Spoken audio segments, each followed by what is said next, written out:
I would like to introduce a gentleman who needs no introduction, but I'll still do it.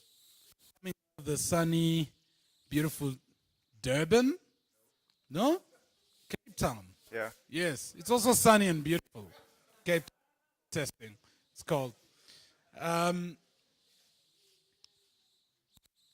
20 odd years of writing software and developing systems.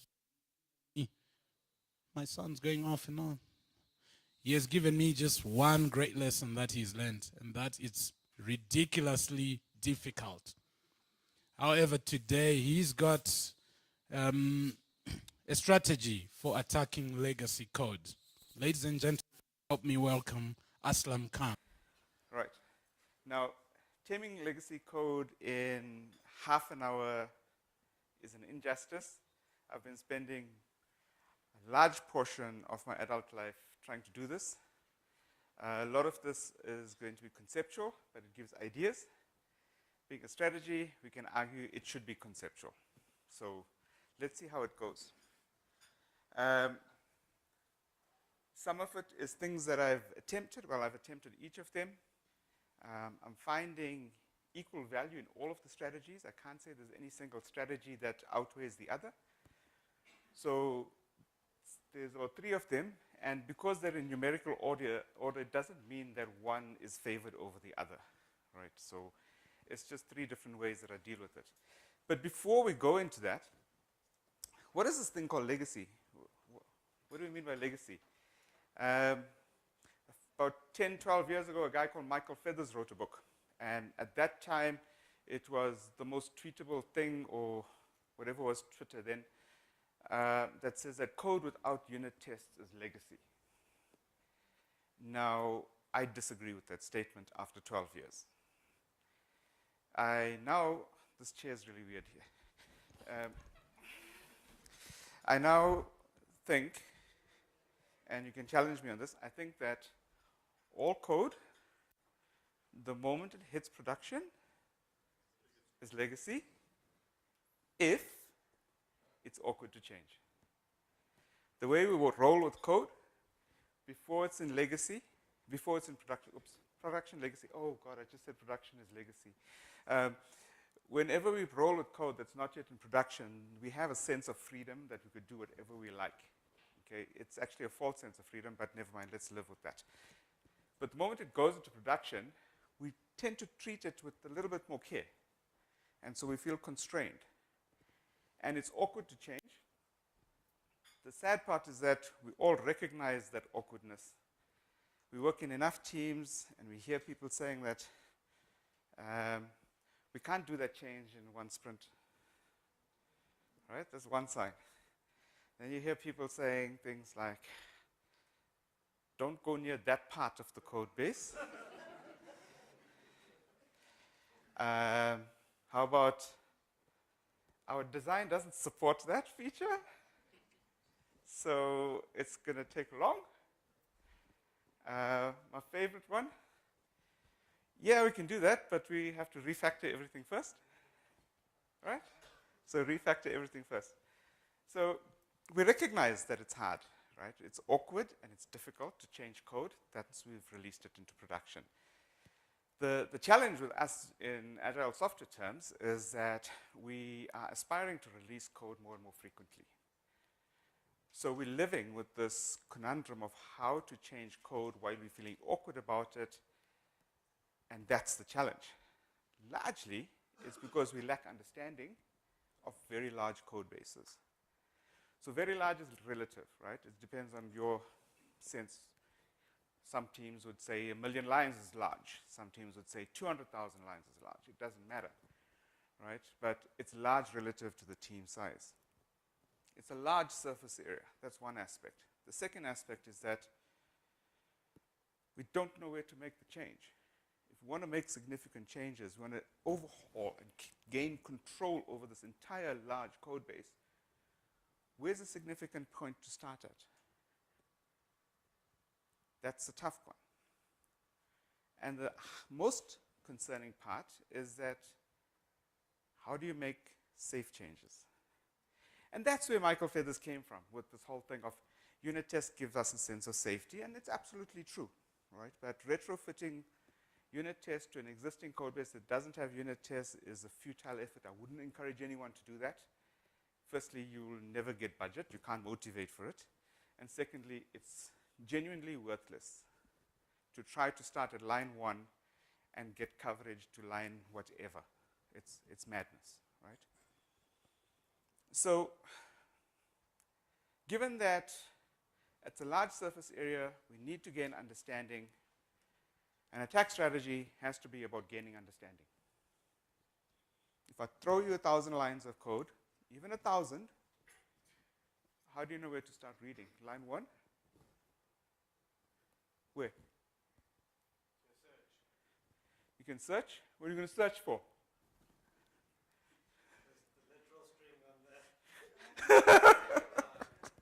So this attack strategies for taming legacy code is all about how do we gain understanding of the code base so we can do something meaningful with it, make the right move at the right place in the code base. Now, if we're talking about making changes to the code, we also have to think about why do we want to make the change in the code. Now, I hold the thesis that if you are not prepared for a radical change of your code base, then don't bother trying to tame that massive code base. The things that I'm going to talk about are geared towards radical changes in the code base. So what do I mean by radical changes in a code base? It's changes that have a significant impact, business impact. So it's not about writing code faster. Direct, significant business impact. Now, how do we know that the changes we make have direct, significant business impact? And in Agile terms, we often talk about feedback loops. So we need to understand feedback loops, firstly. So let me give you an example of feedback loops. I think about feedback loops as someone does something to effect a certain change, and they watch for the results. I throw something out, I watch for the boomerang of that, what did I learn? So TDD, who's it for? It's by purists, right? So, yeah. So TDD is by developers for developers. The feedback loop is anything from seconds to minutes. Continuous integration. For teams, anything from minutes to hours, to see if code has been merged correctly and nothing's broken. Continuous delivery, which is like turning this dial up on CI. Maybe it's for people that we could call product owners. They want to know releases. That could be from hours to days to weeks. Right? Let's try something else. User experience. What's the feedback loop? Change in customer behavior, how they work with it, how it's a latency, what's the speed of that loop. Most probably days, weeks, months. And if you want to change an entire group, let's say a community of people, change the way they work, change the way they play, change the way they have fun, that's most probably around an entire organization having some other initiative about how to impact a community of people. Maybe their users, maybe their customers. That's going to be anything from months to years. Return on investment by the business, months, years, hopefully not decades. If you want to conscientize an entire society, you're talking about years, decades, millennia, if at all. Right, so now you understand what I mean by feedback loops. So you're talking about legacy code.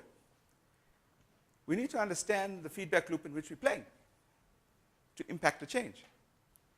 If the purpose for my change is to make me as a developer become more pure, as Dirk is saying, we are the halo, etc., then I need to be playing in that first feedback loop, which is in minutes and seconds.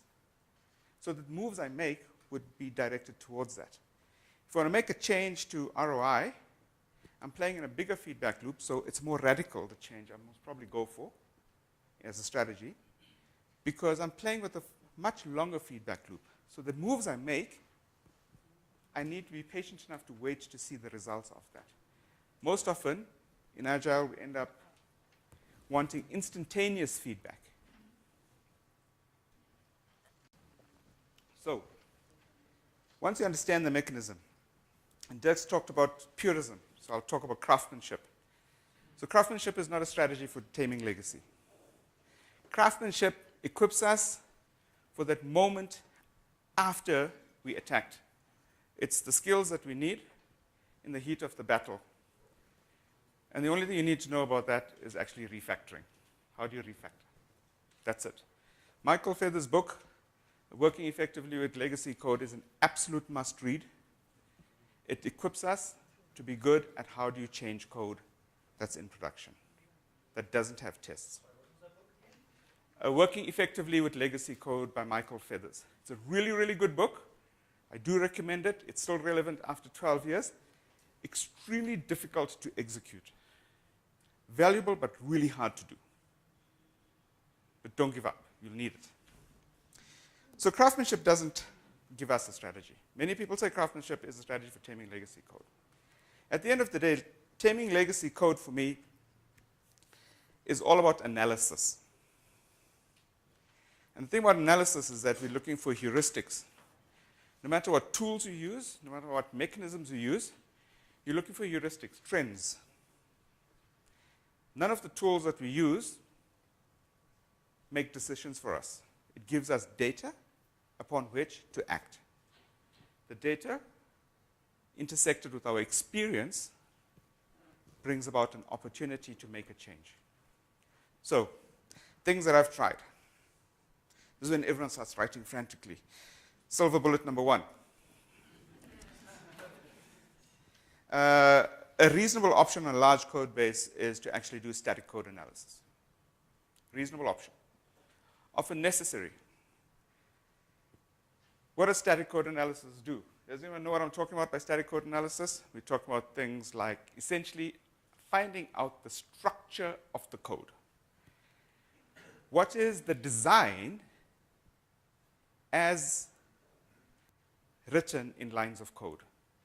Not the PowerPoint blocks and lines that people thought was really great, but after the box and lines moment, when people actually started coding, that is the final representation of your design. So we want to understand that structure. Now, in a large code base, one of the simplest analysis you can do is basically dependencies. What depends on what? And you can do it at a namespace level. You can do it down to class level. You can even do it down to method level if you're sophisticated enough with your tooling. A starting point for that might even just be, give me a histogram of lines of code per file. Show me the big files. The big files generally mean they've accumulated responsibility, and there's a lot happening there, and maybe I should go there first. Okay? I've done static analysis on large code bases. You do find pockets of extreme complexity. That is, there's a high degree of dependency. There's certain parts where lots rely upon that part, and there's certain parts where lots rely, that provides for something else, and a large community of things that it provides for. Now, there's also cases, and it's not unusual, that when you do static analysis of a code base, you end up with a sprawling complete mess. Everything is connected to everything else. Not unusual. It's not an indictment on anyone. Right? These are not bad programmers. These are people that made certain decisions at that moment which seemed feasible. Okay. Nobody wakes up, goes to work, goes home at night, and says, you know what, family, I wrote the worst code today. I messed up every other person, and I feel good. Nobody's done that, right? Nobody. Well, I haven't met anyone that does that, right? So nobody has ill intentions when working on software in the sense that we are working in. So people did the best they could at that point in time, and software has an entropy, it has a half-life, it degrades. It degrades because our understanding changes. and the requirements change, right? So, but your static analysis can give you a large surface area and indicate perhaps you should spend time here. Now, the problem with that, and it's a reasonable starting point, is that it may be that this part here across this entire surface area is a point of complexity. But what if it's not changing? What if the rate of change of that is, let's say, 0? No one has touched that part of that code base for months, maybe years. Leave it alone. Now that brings us to the next strategy. So how do you know it's changed? Where do you look? What do you analyze? Sorry? Source control. Source control, version control, right? So when you analyze version control, choosing the time frame is firstly critical. First cut, analyze from day one. Second cut, narrow it down to more frequent period, more recent period of time. Okay? Changing that time frame alters your view of the code base. Now, what are we looking for? We're looking for patterns of change. Now, there's a book called Your Code as a Crime Scene by a guy called Adam Thornhill, good friend. I believe, well, it's my opinion, so I believe it, that it's the most significant work on code analysis that I've seen in most probably 2 decades. And it's based on his deep understanding of forensic psychology applied to code bases. So he tries to identify the locality of an offender, essentially that rogue file in your code base, the one that is causing a lot of the drama. So it looks at various aspects to get to that identification. Again, heuristics, right? So he's looking for what we call hotspots. Hotspot is high rate of change. A lot of developers are trampling over that particular file. Size of the file. He uses an interesting method for identifying complexity. He claims it's indentation agnostic and is based on a paper. It's language agnostic. And you basically measure the indentation. So you look at the negative space. And that gives you a sense of complexity. It's not perfect, but it's reasonable. And it goes past cyclomatic complexity, which is largely language dependent. But of course, those of you who write link code with this dot this dot this dot this dot this across the entire screen and you scroll, you won't pick that up, right? But if you just made it dot dot dot one under the other, you'll be okay. The Ruby guys are laughing because they don't use dots or something like that. But anyway, it's fine. The Python guys are really happy because everything is indented.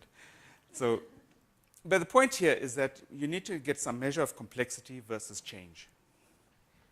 Now, the interesting thing in his research, so don't forget that book, Your Code as a Crime Scene, right? Adam Thornhill. The interesting thing about his research, he's analyzed everything that's open source or public domain, from ASP core, I think JUnit and a whole bunch of other stuff. Scala as well, the code base for Scala. Less than 5% of your code base is a hotspot, on average. Imagine what that means for those who put up their hands as developers and also control budgets. If you know the 5% of your code base that is problematic, you know where to direct your attention. Now you have an attack strategy. If it coincides, and it should coincide with some kind of static analysis, but that's reasonable. But it may be not, based on rate of change. So for me, that's a significant thing. There's a lot more to that. You can, when you're analyzing Git, you want to look at temporal coupling. I made the change. Soon after Josh made the change. There must be perhaps there's a reason when I make changes, Josh makes changes, right? But is it legitimate? Okay. When I make a change to, I don't know, the view, he makes a change to the controller. Maybe it's okay, right? If I make a change to the controller and you change your build script, we've got problems. If I change an interface and you go change a base class, oh, even more problems. So it forces you to think in heuristics. Is it legitimate? Is it reasonable? Yes, Josh? Is there any tuning to correlate that with? I'm not answering that because it sounds like product punting, but we'll talk later. Search for Adam Thornhill. Find the book. The tooling, as I said before, the tooling is meaningless if you don't understand the philosophy behind it, the mechanics behind it, the heuristics behind it. Okay. Then the third strategy. So first one I spoke about was static analysis, analyze your code, analyze Git. Third one, the one I enjoy the most is analyze the data that's sitting in the database. Now, long-running code bases. At some point in the history of a long-running code base, some manager-type person, business exec, even a developer has sneaked in a feature that they thought will be amazing in the market. And it was attempted. It didn't fly. What happens to the code? It stays. Right? It's still in the code base. No one deprecates it. No one in Java goes at deprecated and then genuinely delete it. No one does that. It resides there. Now, firstly, developers don't generally in enterprise software go and write at deprecated. Nothing is deprecatable in enterprise software ever. But how do we know whether the code is useful or meaningful or in use? Analyze the data. So now what we're doing is that we're applying big data style analytics to reasonably small data sets. It does mean that you have to get a deep understanding of what we're after, deep understanding of the domain of the business. Now, if you put the effort, and this is what I've done in a few cases, you put the effort in analyzing the data, you can come up with a histogram of use cases. And you find that it is power law, the whole typical thing. So you zero in on the 8% case, the highest prevalence. And then you extrapolate, you know this data represents this use case. And you extrapolate it up to code and say which code was responsible for creating this data. So now you have a place where you can go and play, cut. So it's all about the data. Now the question resides, what do you do with the long tail? This is the interesting thing. Yes, 5 minutes. So long tail. Business don't understand code, they understand data. You present the long tail, and you can negotiate what to do with the long tail. Do you convert those as a business to the other 80% use cases? Do you cater for a small subset of that? Or do you discard it? Now, that's the thing. Data becomes the superstructure of all programming. Lines of code is meaningless if you've got no data. Most of the code we write is take data in this shape and transform it to that shape. Sometimes we write it to disk. Hopefully, it's successful. Other times, we cache it and we say, no, it's written to disk. But that's a different problem. But all we do is take things of this shape and we change it to that shape. It's all about data. If you don't understand data, you don't understand how to write code. So focus on the data. Data becomes the superstructure. That is the revolutionary change. If you want to take a data analysis approach, you are effecting a revolutionary change to your code base. That is the high impact stuff. To make that work, you've got to actually put down scaffolding that you build for yourself to keep data sets in sync, et cetera, et cetera. It pays off for itself because this is a long feedback loop that you're waiting for. Okay? Evolutionary change of taming legacy code is dangerous. Very dangerous. Evolution results in small changes, which means that you are sitting perpetually in a state of pregnancy. You're sitting perpetually in a transitionary state, and the key is to make those transitionary states as short as possible. So if you're choosing any mechanism outside of even what I'm talking about, be aware that you're looking for revolutionary stepwise changes with a longer feedback loop that tells you whether it was significant or not. You don't know. It's just a bet. You have no idea. But bottom line is, come down and figure out where to act. The last thing, if you're looking for revolutionary change like that, high impact, you need a small band of revolutionaries and a revolutionary leader. You have to get buy-in. It doesn't happen without buy-in. So, legacy code, code that we put in production, awkward to change, large surface area, scary to make changes, safe changes. Don't know where to start. Craftsmanship is not a strategy. It's a mechanism to deal once you figure out where to make the cut. Use heuristics, and it's all about analysis. Static analysis of the code. Analysis of change of code, which is your version control. Analysis of the data. All three are reasonable ways of attacking legacy code. Instead of analyzing the data, just kind of figure out which use cases are executing the most. Would a similar approach be analyzing log files to see which, if Code is being executed? Yeah, but we're hoping that people put log statements, like for real, and not print to console. Right? And with the right logging flag, like debugs.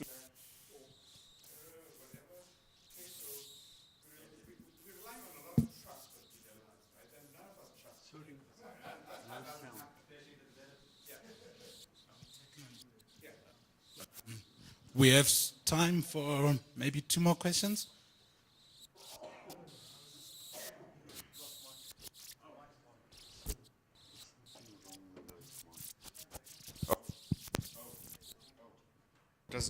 Now it's working. Okay, it's fine.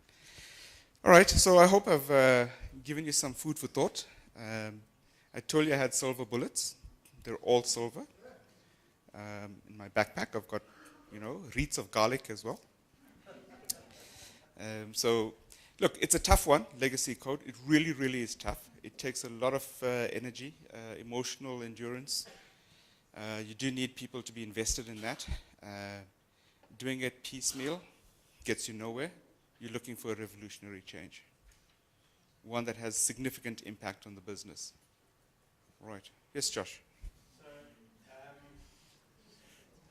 you said that testing is not a good strategy. What would you say, for example, about starting with end-to-end testing? So, kind of you are. I didn't say testing is not a good strategy. You said unit testing is not a good strategy. I didn't say that either. I said that Michael Feathers defined legacy code as code without unit tests. Now, if you're writing a unit test, I said it's futile to try to cover an entire code base. Right? Don't lead the witness, right? So, unit testing against a part of the code base. So if you still want to make the change, I'd encourage you to write tests against that to give you some safety. That is not test-driven development in the sense of designing new code. When you start laying out your test, you actually analyze the new code. You've done it before. You've written a test. You've instantiated this class, and suddenly it's like, oh, it needs the other thing. Then it's the whole kitchen sink that comes in, and your setup is like 25 lines. You already got a problem. Okay? Yes? Is refactoring a way to solve legacy? It is the only way to actually, in the battle, to deal with it. Even if you are doing a revolutionary build on the side, that requires refactoring as well. Refactoring doesn't go away. You only need refactoring to be agile, nothing else. Yes, there's one person. Just how do you maintain a revolutionary band while you also maintain little changes? Are you going to have a merge? No. You're merging data, not code. So you build scaffolding to handle that. Very precise scaffolding. Build your own tools. Merge code, starve the old code of data. Switch over to the new one. I'm afraid we're Why don't we take one more? Why are you being so rude, Oz? out of Like with the mic. mic, you think you're like We're out Beyonce of now. mic. Sound man? I'll just speak live. I'd like to add or suggest that there might be another heuristic to add to the list, which is the ask a tester heuristic. So many times the testers on your team have a very good idea of where the risky parts of the code are and the stuff Absolutely, that's yes. changing often. Correct. So Yeah. Good one. I agree. Right. I'm out of here. Thank you, everyone. And on Thank that you very note, much. ladies and gentlemen, that was Aslam. Please, let's give him a round of applause.